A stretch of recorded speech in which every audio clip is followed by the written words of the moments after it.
O objetivo de todo investidor é ganhar dinheiro, é aumentar a sua renda passiva mensal. Mas para isso a gente precisa escolher os melhores ativos para não ter nenhum problema. Claro, você pode ter aquela parte de risco na sua carteira, mas aquela parte bem pequenininha para você não correr o risco de ruína, ou seja, para você não correr o risco de perder tudo. E bem, neste vídeo eu trouxe para você 3 fundos imobiliários bem baratinhos, esses que custam por aproximadamente R$10. Eles são bons, bem geridos, bem diversificados e vêm pagando dividendo todo mês. Por outro lado, eu vou trazer também 3 fundos imobiliários que custam aproximadamente R$10, só que não são fundos imobiliários tão bons assim. Na minha opinião, eles são bem arriscados e hoje eu acho que eles não valem a pena.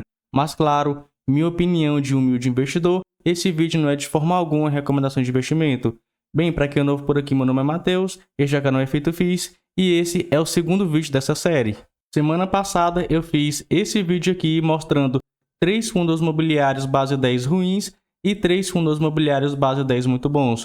Como muita gente gostou, eu resolvi trazer essa parte 2 para vocês nessa semana. Agora, sem enrolação, vou começar falando dos fundos imobiliários ruins. O primeiro é o BBIG11, um fundo imobiliário de shopping. Nesse momento ele vem sendo negociado a R$ 7,12. Se você der uma olhada aqui nos últimos 12 meses, a variação dele está em menos 24%. Basicamente, desde o início do fundo, ele só vem desvalorizando. Está com PVP de 0,73, ou seja, 27% de desconto e um dividend yield de 8,08%. E para um fundo de tijolo, esse dividend yield aqui é bom. Vamos ver agora algumas características do fundo. Rapidamente, eu vou mostrar quando que ele começou, quem cuida dele, o seu portfólio e por que eu acho que ele não vale a pena, ao menos nesse momento. Olha só, ele teve seu início em 2024, pode ver, bem recente aí no mercado, é gerido pela BB-Asset, na verdade gerido e administrado pela BB-Asset, que cobra uma taxa de administração bem tranquilinha e ele não possui taxa de performance. Mesmo esse fundo sendo recente, hoje ele conta com mais de 25 mil cotistas. Me diga aí nos comentários, você possui cotas do BBIG11? O que você vem achando da performance do fundo? Vamos ver agora a sua carteira de investimento. Perceba, 56% no CRI Rio Sul. Depois ele basicamente vai pegar esse CRI e meio que transformar em participação desse shopping no Rio Sul. Temos 37% em outro CRI e 7% em títulos públicos. Se você der uma olhada, esse fundo ele deveria ser de tijolo, né? Mas até o momento a gente está vendo aí 93% do seu portfólio em CRIs e 7% em títulos públicos.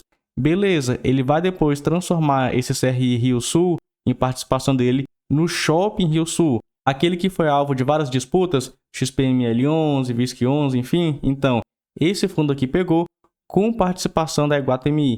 E esse, na minha opinião, é o maior risco desse fundo imobiliário. Primeiro, a sua rentabilidade nesse momento está atrelada a CRIs.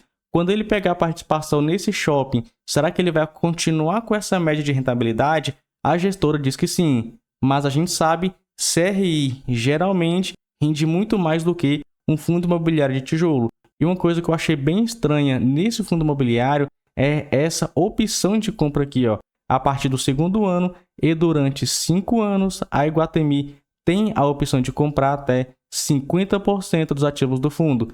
Ou seja, basicamente nos próximos 6 anos, corre o risco do fundo imobiliário estar indo muito bem, com um bom portfólio. A Iguatemi fala e olha, cara, eu quero 50% desses ativos. E eles podem, ó, porque eles têm direito a pegar essa participação. Então, na minha opinião, esse fundo imobiliário para o cotista, principalmente aquele pequeno investidor, não vale a pena. Mas claro, é a minha opinião.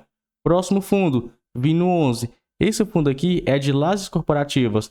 Vem sendo negociado a R$ 5,00, está com PVP de 0,47, ou seja, 53% de desconto. E é uma coisa que eu sempre falo aqui no canal. Se o fundo imobiliário está muito descontado, desconfie, porque tem algum risco ali por trás. Não vai comprando fundo imobiliário olhando apenas o PVP e o seu dividend yield, ó, 13,17%. Ah, Matheus, está entregando muito, mas o dividend yield está diretamente relacionado com a cotação do fundo imobiliário. Já falei isso em vários vídeos aqui no canal. Mas beleza, vamos dar uma olhada nas principais informações do fundo. Primeiro, ele teve seu início em 2019, então também é relativamente novo no mercado. gerido pela Vinci, administrado pela BRL Trust. Eles cobram as seguintes taxas: uma taxa de administração que varia de 1% ao ano a 1,20% ao ano, a depender do valor a mercado do fundo. E ainda tem uma taxa de performance, basicamente, de 20% do QCD, o IPCA, mais 6% ao ano, que a minha companhia já sabe, particularmente falando, não sou muito chegado em taxa de performance, mas até tranquilo porque esse fundo nem vem alcançando esse benchmark, né? Essa rentabilidade alvo. Vamos ver a sua carteira de investimento. Ele possui participação em 10 imóveis, está aqui, ó, sendo que aproximadamente 44% da receita vem apenas de um inquilino. Mateus, é uma empresa muito consolidada, beleza, mas ter grande exposição em apenas um inquilino, particularmente falando, eu considero risco. O restante, conforme você está vendo aí na tela. Lembrando que eu analiso conforme a minha opinião e não é recomendação de investimento. Agora, por que eu considero esse fundo imobiliário ruim, ao menos nesse momento, né? E arriscado também nesse momento? Olha só, ele possui cerca de 1 bilhão 250 milhões de reais em imóveis, beleza, 38 milhões em aplicações financeiras e cerca de 79 milhões, quase, né, 79 milhões de um dinheiro a receber. Mas olha só, a dívida que ele possui, quase 480 milhões de reais. Cara, é uma dívida muito alta. Se você pega essa dívida e divide pelo valor dos imóveis, dá uma alavancagem extremamente alta. Mateus, mas você deve considerar a parte líquida.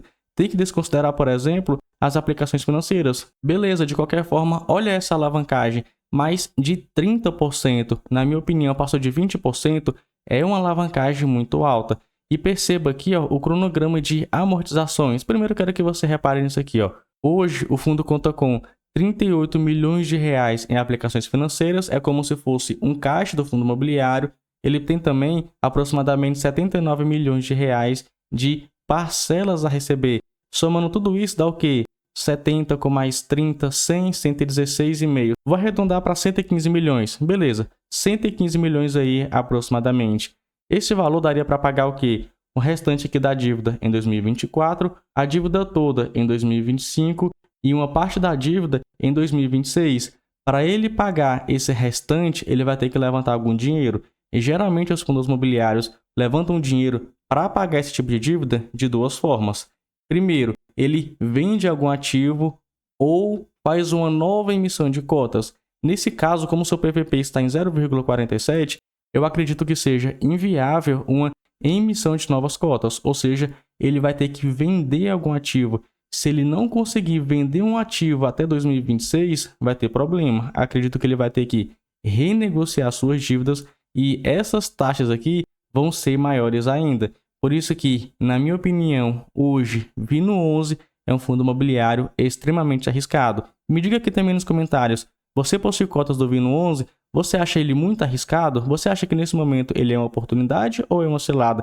Eu gosto de fazer esse tipo de pergunta porque aí outras pessoas que veem os meus vídeos não se baseiam apenas na minha opinião. Eles veem outras opiniões, aí, com base em tudo isso, eles tomam a própria decisão.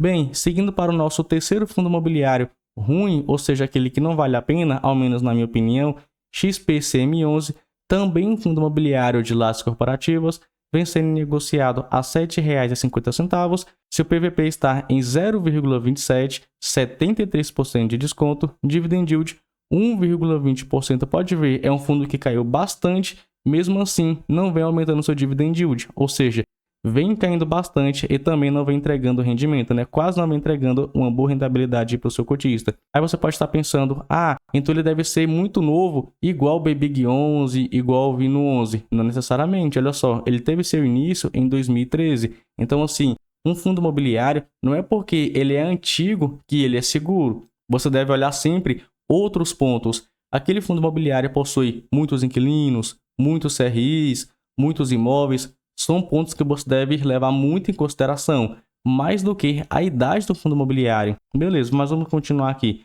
Nesse momento ele possui apenas 20 mil cotistas, é gerido pela XP, administrado pela Rio Bravo, que cobram as seguintes taxas. Temos apenas uma taxa de administração de 0,80% ao ano. Agora, por que esse fundo caiu tanto? Vamos dar uma olhada. A vacância física hoje está em 62%. Beleza, vem diminuindo e isso é muito bom para o fundo imobiliário. Um tempo atrás era de 100% de vacância, ou seja, não tinha nenhum inquilino, depois caiu para 85%, 84%, 81%, 78% e hoje 62%. Mas por que esse fundo é muito arriscado? Por causa disso aqui, ó. Ele possui apenas um ativo localizado em Macaé, Rio de Janeiro. E de acordo com alguns inscritos, essa localização não é tão boa assim. Se você mora no Rio de Janeiro, você pode me falar melhor. Eu sou de Brasília, não tenho acesso a esse edifício. Mas se você conhece essa área aqui, Macaé, Rio de Janeiro, é ou não é uma área bem localizada? É ou não é uma área ruim? Comenta aí, sua participação vai agregar muito aqui no canal.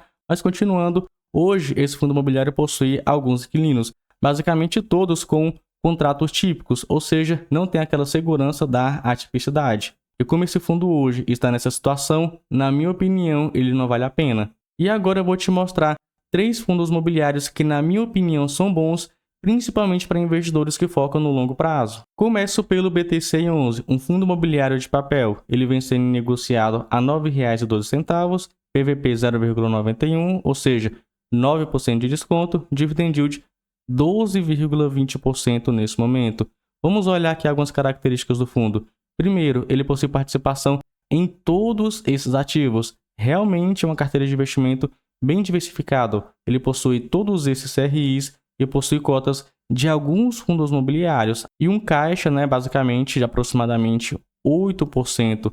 Realmente um fundo imobiliário bem redondinho, particularmente falando, eu gosto bastante. Hoje na sua carteira a gente tem basicamente 30% indexados a CDI mais 2,7%, e IPCA mais 7,1% são responsáveis por 67% do portfólio do fundo e GPM mais 8,1% são responsáveis por 3%. Pode ver, não são taxas tão expressivas assim porque esse fundo imobiliário não é tão arriscado. Ele é mais arriscado, por exemplo, do que fundos imobiliários de tijolo, porque ele mexe com dívidas imobiliárias, mas não é tão arriscado igual, por exemplo, um fundo imobiliário high yield, como por exemplo HCTR11, um DEVA11 ou outro ativo assim na vida. Quanto ao duration médio da sua carteira, aproximadamente 4 anos e meio.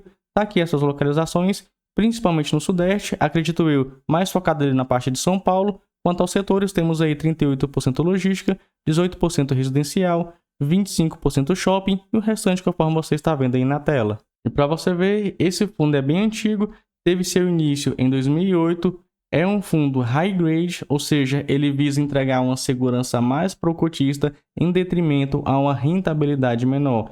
É administrado e gerido pelo BTG Pactual, cobra uma taxa bem tranquilinha, só que é sobre o patrimônio líquido. Eu prefiro quando é valor a mercado. De qualquer forma, na minha opinião, o BTCI11 é um bom fundo imobiliário. Já o próximo, ele não é tão conhecido assim. Começou a ser falado por agora por alguns influenciadores, mas eu já venho falando dele há bastante tempo. CACRE11 também é de papel, vem sendo negociado a R$ 8,90, PVP 0,92, ou seja, 8% de desconto, dividend yield 13,39%. Ele teve seu início em 2022, então é um fundo relativamente novo no mercado, é administrado pela Intrag, gerido pela Kinea, que cobra uma taxa de administração de 1,20% ao ano. É uma taxa, na minha opinião, um pouco salgadinha. Se fosse 1% ao ano, estaria melhor. Mas, beleza, não é uma taxa tão exorbitante assim, até porque eles não possuem taxa de performance. Agora, entrando na carteira do fundo, uma coisa que eu acho bem interessante é que mais da metade, ou na verdade mais de 90%, estão indexados ao IPCA, ou seja, à inflação. Então, quando a inflação sobe, a tendência é esse fundo pagar mais. Então, perceba aqui, ele vem rendendo em média a inflação mais uma taxa que vem variando entre 8% e 9% ao ano, e o restante é basicamente em CDI, mais uma taxa de 4,63% ao ano. É uma excelente taxa, ao menos na minha opinião. E perceba que esse fundo imobiliário mexe com home equity. É basicamente um empréstimo diretamente para pessoas físicas que dão os imóveis como garantia. Ele possui CRIs sêniors, que são esses mais tranquilinhos, CRIs mezaninos e CRIs mais arriscados. Em alguns relatórios você vai ver escrito subordinado, em outros você vai ver escrito júnior, mas é basicamente a mesma coisa. São CRIs um pouco mais arriscados. Não à toa a rentabilidade deles costuma ser um pouco maior. De qualquer forma, é um excelente fundo imobiliário, vem controlando a questão de risco e retorno, e isso eu gosto bastante. Agora, o próximo fundo imobiliário Eu sei que pode causar polêmica, mas mesmo assim eu vejo ele com bons olhos quando a gente foca para o longo prazo, se a gestora não fizer nenhuma besteira. E aqui eu estou falando do GARI 11, o antigo GALG 11. Hoje ele é de real estate, ou seja, é um fundo imobiliário híbrido. Ele possui imóveis de renda urbana e galpões logísticos. Vem sendo negociado a 8,94, PVP 0,99, ou seja, 1% de desconto, dividend yield 12,68%. Mas na minha opinião, eu acho que ele não vai conseguir segurar essa rentabilidade olhando por um longo prazo. Eu acredito que ele entregue ali entre 8% e 10% ao ano. Mais que isso, eu já acho que não. De qualquer forma, vamos acompanhando o fundo. Vamos ver aqui então alguns dados dele. Primeiro, hoje ele possui 0% de vacância física e financeira. Não sei se você está vendo, está aqui, ó, 0% de vacância física e financeira, mais de 200 mil investidores. É um fundo também até recente, teve seu início em 2020, é gerido pela Guardian e administrado pelo Banco da Ecoval, que cobram as seguintes taxas. Temos uma taxa aqui de administração entre 0,94% a 1% e uma taxa de performance do QCD e IPCA mais 6% ao ano. Eu sempre falo, não gosto de taxa de performance, mas é muito difícil um fundo de tijolo entregar essa rentabilidade. Por isso que eu fico bem tranquilo em relação a isso. Agora, vamos ver o portfólio do fundo. Hoje, ele conta com 25 imóveis de renda urbana e galpões logísticos. Seus contratos são 100% atípicos com multa integral, dá uma certa previsibilidade na renda desse fundo, pelo menos para os próximos 15 anos. Hoje, ele possui 6 inquilinos, de acordo com a gestora High Grade, ou seja, são inquilinos tranquilos. Seus imóveis estão espalhados em 10 estados aqui no Brasil. Então tá aqui, ó, renda urbana e galpão logístico, possui imóveis em vários estados, aqui estão seus principais inquilinos, sendo que esse fundo imobiliário passou por uma emissão de cotas e conseguiu pegar mais de 194 milhões de reais. Provavelmente ele vai aumentar seu portfólio e a sua quantidade de inquilinos. Ele não pegou a quantidade que queria, ele queria levantar 450 milhões de reais. E eu sei que eu já falei sobre os 3 fundos imobiliários que na minha opinião são bons, mas tem esse aqui também, ó, HGBL 11. Se você quiser ver a análise completa, é só você clicar nesse vídeo que está aparecendo na tela. Até lá!